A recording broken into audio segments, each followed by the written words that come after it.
தேர்தல் முடிவுகள் வந்த பிறகு என்னை பற்றி வந்து ஒரு 2-3 விமர்சனங்கள் வந்து சோசியல் மீடியாவில் அரசியல் உலகத்தில் பரவலாக வந்து பரவிட்டு அதுக்கு வந்து நான் வந்து விடை கொடுக்கலன்னு சொன்னால் அதே வந்து உண்மையாயிடும் அப்படின்னு ஆகிடும். நான் வந்து நேற்று பெங்களூர் போகும்போது நீங்கள்லாம் இங்கே வந்திருப்பீங்க, ஏர்போர்ட்டில் யாரும் வந்திருப்பீங்க. அங்கே வந்து நீங்கள் கேள்வி கேட்பீங்க, அதை விடை கொடுத்துலான்னு இருந்தேன். அப்போ நீங்கள் யாரும் அங்கே இல்லை. அதுக்கு அப்படியே பெங்களூர்லேருந்து திரும்பி வரும்போது கூட அங்கே மீடியா யாருமே இல்லை.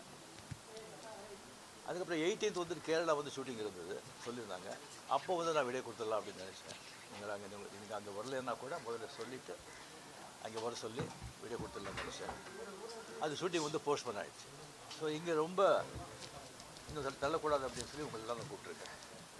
ஃபஸ்ட்டு வந்து தேர்தல் முடிவுகள் வந்த உடனே நான் வந்து ஸ்டாலின் சாரை போய் பார்த்தது. அது கொஞ்சம் விமர்சனங்கள் வந்தது.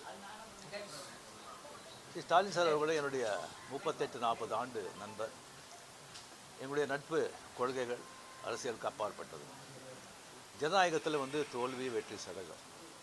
இருந்தாலும் ஸ்டாலின் அவர்கள் வந்து அந்த குளத்தூரில் வந்து தோற்றது எனக்கு கொஞ்சம் சங்கடமாக இருந்தது. அதுக்காக ஒரு நண்பனுங்கிற முறையில், நட்பு முறையில் அவரை போய் நான் பார்த்தேன். அதுக்கு வந்து நான் வந்து எங்கள் விஜய் வந்து சிஎம் ஆகக்கூடாது, போருக்கு வரக்கூடாது, அதை தடுக்கிறதுக்கு வந்து ரஜினி அங்கே போயிருக்காங்க, வேறு ஏதோ 2 பெரிய பார்ட்டியை வந்து சேர்க்கணும்னு சொல்லி பேசுகிறாங்க அப்படின்னு சொல்லி விமர்சனங்கள் வெளியே வருது. அந்த சூழ்நிலையில் தான் அதெல்லாம் பேச முடியும்.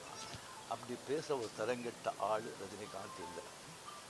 அது வந்து தெளிவுபடுத்துகிறேன். 2வது வந்து நான் அவர் வந்து வாழ்த்து சொல்லலை, ஏர்போர்ட் போகும்போது வாழ்த்து சொல்லலை. அவர் ஜெயிச்ச உடனே எக்ஸ் தளத்தில் வந்து என்னுடைய வாழ்த்துக்களை தான் வந்து அவருக்கு வந்து பதிவிட்டேன். நான் 2016 அரசியலுக்கு வர்றேன்னு சொன்ன பிறகு நான் ஏர்போர்ட்டுக்கு போகும்போது யூஸ்வலாக அங்கே இருக்கிறவங்க அந்த போர்டிங் கார்டு வாங்கிறதுக்கு இருப்பாங்க. அவங்களுக்கு கேட்குறது தான் வழக்கம், மீடியா யாராவது இருப்பாங்களா அப்படின்னு. அதே இதில் வந்து மீடியா யாராவது இருப்பாங்களான்னு கேட்டேன். பெங்களூர் போகும்போது மீடியா யாரும் இல்லைன்னு சொன்னாங்க.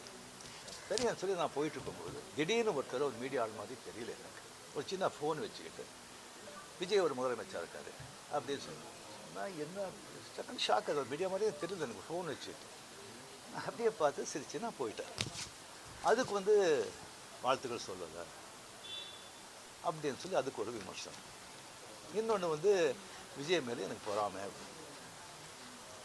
நான் அரசியல் வந்து இல்லை, அரசியல் நான் இல்லைன்னு சொல்லி விலகி ஆச்சு. அரசியல் நான் இல்லாத போது அவர் மேலே எனக்கு ஏன் பொறாமை? ஒருவேளை கமல்ஹாசன் ஏதாவது முதலமைச்சர் தான் எனக்கு பொறாமை வந்திருக்குமோ என்னமோ தெரியாது. அப்போ கூட வந்திருக்காது. கிடைக்காம இருக்கிறது கிடைக்காது. ஸோ இன்னொன்று வந்து எனக்கும் விஜய்க்கு வந்து எனக்கும் விஜய்க்கு வந்து ஒரு ஜெனரேஷன் கேப், கிட்டத்தட்ட 25 இயர்ஸ் டிஃப்ரென்ஸ். நான் முதலையே சொல்லியிருக்கேன்.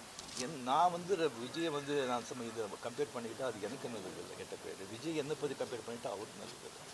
சின்ன வயசுலேருந்து அவர் பார்த்துட்ருக்காரு. அவர் சிஎம் ஆனதில் எனக்கு என்ன போகிறாங்க? அது இவ்வளோ சின்ன வயசில் 52 வயசில் எம்ஜிஆர் என்டிஆர் சாதனை பண்ணுறதை விட அதை விட ஜாஸ்தி. கம்ப்ளீட்டாக சென்டர் பிஜேபி எவ்வளோ பெரிய பவர்ஃபுல் சென்டர்.